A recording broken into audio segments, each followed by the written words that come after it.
நல்லதே நடக்கும். ஓம் நம சிவாயும். எல்லாம் இல்ல ஸ்ரீ வாராகிமன் திருவடி சரணம். உலகத் தமிழ் நெஞ்சங்கள் அனைவருக்கும் உங்கள் சுசிரி ராஜ கணபதியின் அன்பான வணக்கங்கள்.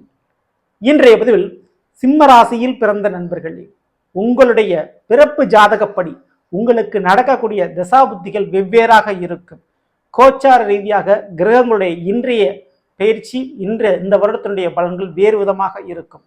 ஆனால் அந்த இரண்டையும் சேர்த்து கோச்சாரமும் உங்களுடைய ஜாதகத்தில் நடக்கக்கூடிய தசாபுத்திக்கு உரிய பலன் இரண்டையும் சேர்த்து இன்றைய பதிவில் பலனை பற்றி பார்க்க போகிறோம். 100% துல்லியமான பலன், சரியான பலனை பற்றி பார்க்க போகிறோம். ஸோ பதிவை ஃபுல்லாக பாருங்க. மேலும் நம்ம சேனலில் சனி பலனுடைய வக்ர பயிற்சி பலன்கள்லாம் பதிவிட்டாச்சு. பார்க்கலைன்னா நம்ம சேனலில் போய் விசிட் பண்ணி பாருங்க. கண்டிப்பாக உங்களுக்கு யூஸ்ஃபுல்லாக இருக்கும். மறக்காமல் நம்ம சேனலை சப்ஸ்கிரைப் பண்ணிங்க. கூடவே தர பெல் ஐக்கான ப்ரெஸ் பண்ணிட்டு பக்கத்திலே ஒரு ஆல் ஆப்ஷன் தவறாமல் செலக்ட் பண்ணி வச்சுங்க. அவனை தான் நான் பதிவிடக்கூடிய அடுத்தடுத்த பதிவுகள் உங்களுக்கு உடனுக்குடன் நோட்டிஃபிகேஷனாக வந்து சேரும். சிம்ம ராசியில் பிறந்த நண்பர்களே, இந்த 2024 முதல்ல கோச்சாரியான கிரகங்களுடைய நிலைப்பாடுகள் என்ன? உங்களுடைய சிம்ம ராசிக்கு 2ஆம் வீடான தனஸ்தானம், குடும்பஸ்தானம், வாக்குஸ்தானம்னு சொல்லுவாங்க. இந்த கன்னி ராசியை 2ஆம் வீட்டை. ஸோ அந்த வீட்டில் கேதுவன் அமர்ந்திருக்கிறாரு. மேலும் உங்களுடைய சிம்ம ராசிக்கு 8ஆம் வீடான மீனத்தில் ராகுவன் அமர்ந்திருக்கிறாரு. 7ஆம் வீடான கும்பத்தில் சனிவான் அமர்ந்திருக்கிறாரு. மேலும் குரு பகவான் உங்களுடைய சிம்மத்திற்கு 10ஆம் வீடான ரிஷபத்தில் இருக்கிறாரு. ஸோ குறிப்பாக இந்த சனிவான் இப்போ ஜூன் 30ஆம் தேதிக்கு வர வக்ரம் அடைஞ்சிருக்கிறார். சரிங்களா? ஸோ இந்த ஒரு காலகட்டத்தில் உங்களுக்கு நடக்கக்கூடிய தசாபுத்திகள் உங்களுக்கு என்ன பலனை கொடுக்கும்? ஸோ 2024 என்ன பலனை கொடுக்கும்? குறிப்பாக அந்த சிம்ம ராசியை பொறுத்த வரைக்கும் மகம், பூரம், உத்திரம் இந்த 3 நட்சத்திரத்தில் ஏதாவது ஒரு நட்சத்திரத்தில் தான் நீங்கள் பிறந்திருப்பீங்க. அது எந்த வித சந்தேகம் இல்லை. மக நட்சத்திரத்தில் பிறந்தவங்களுக்கு பிறக்கின்ற பொழுது கேது திசை நடக்கும். பூர நட்சத்திரத்தில் பிறக்கிறவங்களுக்கு பிறக்கின்ற பொழுது சுக்கிர திசை நடக்க ஆரம்பிச்சிருக்கும். உத்தர நட்சத்திரத்தில் பிறந்தவங்களுக்கு சூரிய திசை நடக்க ஆரம்பிச்சிருக்கும்.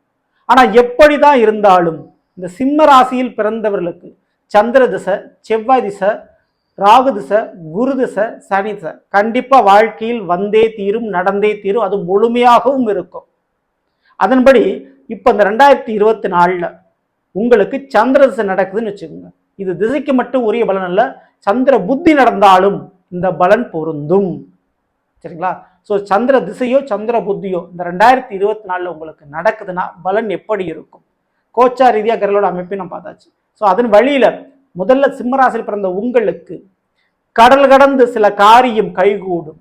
ஆமாங்க, வெளிநாடு அல்லது வெளி மாநிலத்தில் நீங்கள் நினைத்த காரியம் உங்களுக்கு கைகூடும். உங்களுக்கு வேண்டிய காரியம் அங்கே நடக்க போகுது. ஒன்று வேலை அமையும், இல்லை அந்த வெளிநாட்டு தொடர்புமா தொழில் அமையும், அல்லது வெளிநாட்டிலேருந்து ஒரு பணமோ பொருளோ உங்களுக்கு கிடைக்கும். வெளிநாட்டு நண்பர்களுடைய பழக்க வழக்கம் ஏற்படும். இது வெளிநாடு மட்டுமல்லங்க, வெளி மாநிலத்தவர்களுடைய தொடர்பும் ஏற்படலாம். நீங்களே வெளி மாநிலத்துக்கு போகக்கூடிய அமைப்பும் உருவாகலாம். ஸோ அது வேலை ரீதியான தொழில் ரீதியான முறையில் இருக்கும். அதனால் புதிதாக நன்மையும் உங்களுக்கு நடக்கும். அதே போல படிக்கின்ற யோக வாய்ப்பு இந்த சந்திர திசையின் முழுமையான முறையில் இருக்கும். ஆமாங்க, கடல் கடந்து போய் படிக்கிறது, பாட்டி தாத்தா வீட்டில் போய் தங்கியிருந்து படிக்கிறது, ஹாஸ்டலில் போய் தங்கியிருந்து படிக்கிற சூழல்கள் சிம்மராசியில் பிறந்த உங்களுக்கு உருவாகும். ஸோ இதெல்லாம் ஒரு பக்கம் இருந்தாலும் உணவு மற்றும் நீர் சம்பந்தப்பட்ட படிப்போ அல்லது வேலையோ நீங்கள் பார்த்தா கண்டிப்பாக உங்களுக்கு யோகம் தாங்க. ஆமாங்க, உணவு டிபார்ட்மெண்ட், உணவுத்துறை அல்லது நீர்வளம் சம்பந்தப்பட்ட, நீர்வளம்னா என்னங்க அப்படின்னு கேட்கலாம். இந்த பெட்ரோல்லேருந்து ஆரம்பித்து உங்களுக்கு மினரல் வாட்டர் வரைக்கும் வருங்க. ஸோ சொந்தமாக மினரல் வாட்டர் கம்பெனி வச்சுருக்கணும், சரி, சொந்தமாக பெட்ரோல் பங்க் வச்சு நடத்துகிறவங்க, பெயிண்ட் கம்பெனி வச்சு நடத்துகிறவங்க, ஸோ திரவம் சம்பந்தப்பட்ட ஏதேனும் தொழில்துறைகள், உணவு சம்பந்தப்பட்ட தொழில்துறைகள், ஸோ ஹோட்டல்லேருந்து ஆரம்பித்து கேட்டரிங் வரைக்கும் வச்சுக்கலாம். ஸோ இந்த 2 துறைகளிலையும் நீங்கள் ஈடுபட்டு கொண்டிருந்தால் சிம்மராசியில் பிறந்த உங்களுக்கு அடிக்குது ஜாக்பாட். கண்டிப்பாக அந்த தொழில் ரீதியான எதிர்பார்க்காத லாபங்கள் கிடைக்கும். ஸோ இதுக்கு அடுத்து அழகு சாதனம் சம்பந்தப்பட்ட இதன் தொழில்துறைகள், ஸோ பியூட்டி பார்லர் வைக்கிறதா இருக்கட்டும், மேலும் ஜவுளி கடை, இந்த ஃபேன்சி ஸ்டோரு, ட்ரெஸ்ஸு, ஆடை சம்பந்தமான தொழில்துறைகள் கண்டிப்பாக அமோகமான லாபத்தை உங்களுக்கு பெற்று தரும். ஸோ வெளி மாநிலத்துலேருந்து ஒரு பொருளை இறக்குமதி பண்ணி அதனால் வியாபாரம் பார்ப்பீங்க, நல்ல லாபம் பார்ப்பீங்க. இதுக்கெல்லாம் வாய்ப்புன்னு சந்திர புத்தி காலகட்டங்கள். முக்கியமாக தாய் மற்றும் தாய் வழி உறவுகளோடு சில சுமூகமான ஒரு முடிவுகள் எடுக்கப்படும். பிரிவுகள் இருந்தால் ஒன்று சேர்வீர்கள். இந்த சந்திரசில இந்த அளவுக்கு ஒரு நன்மைகள் உங்களுக்கு நடக்கும். இது எல்லாத்தையும் தாண்டி எதிர்பார்க்காத திடீர் பயணங்களும், வெகு தொலைவுக்கு பயணம் போகக்கூடிய வாய்ப்புகள் கிடைக்கும். சரிங்களா? ஸோ இதற்கு அடுத்து இந்த 2024 உங்களுக்கு செவ்வாய் திசை நடக்குது வச்சுக்குவோம். சிம்மராசியில் பிறந்த நீங்கள் எப்பேற்பட்ட எதிரி, கடன், நோய் பிரச்சனை இருந்தாலும் இந்த செவ்வாய் திசையோ செவ்வாய் புத்தி உங்களுக்கு நடந்தா அந்த எதிரிகளுடைய பிரச்சனையை முடித்து விட முடியும் இந்த செவ்வாயினுடைய திசையில. சரிங்களா? கடன் பிரச்சனையை அடைக்க முடியும், நோய் பிரச்சனை தீர்க்க முடியும். முக்கியமாக நிலம் வாங்கக்கூடிய யோகத்தை அள்ளி கொடுப்பார் இந்த செவ்வாய் பகவான். செவ்வாய் புத்தி நடந்தாலும் கண்டிப்பாக அது நடக்கும். அந்த செவ்வாய் பகவான் இப்பொழுது கோச்சாரீதியா எங்கே இருக்கிறார் அப்படின்னா சிம்ம ராசிக்கு 9ஆம் இட மேஷத்தில் தன்னுடைய வீட்டில் ஆட்சி விட்டு அமர்ந்திருக்கிறார். ஸோ அதன் வழியில் கண்டிப்பாக பாக்கியநாதர் சிம்மராசிக்காரங்களுக்கு. அதனால பல விஷயத்தை அள்ளி கொடுப்பார். அதில் முதல்ல சொத்து விஷயத்தை அள்ளி கொடுப்பார். சகோதர வழிகளில் சில சம்பவங்கள், சில விசேஷங்கள் கண்டிப்பான முறையில் நடக்கும். அது எந்த மாற்று கருத்தும் இல்லை. நிலம் மற்றும் சகோதரம் இந்த 2 வழிகளில் நன்மை கிடைக்கும். எதிரி, கடன், நோய் இந்த 3மே கட்டுப்பாட்டுக்கு வரும். இந்த 3ஐயும் முடிக்கின்ற ஒரு நிலைப்பாடுக்கு வருவீங்க. இதுவே ராகு திசையோ ராகு புத்தியோ உங்களுக்கு நடந்தா பயணங்கள் அதிகரிக்கும். அதே போல மறைமுகமான வழியில் பணவரவு உண்டு. எதிர்பார்க்காத பதவி வாய்ப்புகள் தேடி வரும். சில பேர்த்துக்கு திருமண வாழ்க்கை, திடீர் திருப்பமான திருமண வாழ்க்கை ஏற்பட வாய்ப்பு உண்டு. அவசர திருமணம், காதல் திருமணம் போன்றவைகள் ஏற்பட வாய்ப்பு உண்டு. திடீர்னு வண்டி வாகனத்தை சேஞ்சஸ் பண்ணுவீங்க. அதுக்குண்டான வாய்ப்புகளும் வந்து சேர்ந்து விடுகிறது. அதே போல சும்மா இருந்தாலும் சரி, எப்பேற்பட்ட பிரச்சனைகளாக இருந்தாலும் சரி, அந்த பிரச்சனையை முடிக்கணுன்றதுல தீவிரமாக இறங்க ஆரம்பிச்சிடுவீங்க. பயந்து ஒதுங்கி நின்ற நீங்கள் துணிந்து செயல்பட ஆரம்பித்து விடுவீர்கள். இந்த ராகு திசையோ ராகு புத்தியோ நடந்தா இது எல்லாத்தையும் தாண்டி சில பேர்த்துக்கு அரசியல் தொடர்போ அல்லது அரசாங்கத்தினுடைய தொடர்போ ஏற்படலாம். அரசாங்க வேலைவாய்ப்பு கூட கிடைக்கிறதுக்கு பாக்கியங்கள் இந்த ராகு திசையில் உங்களுக்கு கிடைக்கும். அல்லது ராகு புத்தி நடந்தாலும் சரி இதே மாதிரி பலன் தான் உங்களுக்கு பொருந்தும். மேலும் ஐடி ப்ரொஃபஷனில் இந்த ஷேர் மார்க்கெட், இந்த ட்ரேடிங் போன்ற விஷயத்துமா பணவரவு கிடைக்கும். கம்ப்யூட்டர் சம்பந்தமான தொழிலில் அமையறதுக்கோ அல்லது வேலையில் உட்கார்றதுக்கு வாய்ப்பு கொஞ்சம் அதிகமாகவே இருக்குது. மேலும் இந்த ராகு பகவான் உங்களுடைய சிம்ம ராசிக்கு 8ஆம் இடமான மீனத்தில் இருக்கிறாருங்க. ஸோ 8ஆம் இடங்கிறது ஆயுளை குறிப்புது. அதன் ரீதியாக உடல் ரீதியான கொஞ்சம் அக்கறை கவனம் தேவை. சின்ன சின்ன விபத்துகள், சர்ஜரியில் ஆப்ரேஷன் போன்ற நிலைப்பாடுகள் பண்ணுறதுக்கு வாய்ப்பு அதிகம். சரிங்களா? அதில் கொஞ்சம் நீங்கள் கூடுதல் கவனத்தோடு இருங்க. பூர்வீக சொத்து பாகப்பிரிவினை பிரச்சனை ஏற்படும். ஆனால் கைக்கு வந்து சேர்ந்து கவலைப்படாமல் இருக்கலாம். சரிங்களா? இதற்கு அடுத்து குரு திசையோ குரு புத்தியோ உங்களுக்கு நடந்தா குருவான் எங்கே இருக்கிறார்? சிம்மராசியான உங்களுக்கு 10ல் இருக்கிறார். 10ல் குரு வந்தால் பதவி பறிபோகும் அப்படி சொல்லுவாங்க. ஆனால் குரு திசையோ குரு புத்தியோ உங்களுக்கு மேலும் நடந்தால் கண்டிப்பாக கௌரவம் கிடைக்கும், குழந்தை பாக்கியம் கிடைக்கும், திருமண யோகங்கள் நடக்கும். உங்களுடைய பிள்ளைகளுக்கு ஒரு சுபகாரியம் செஞ்சு வச்சு உங்களுடைய கடமையை முடிப்பீர்கள்.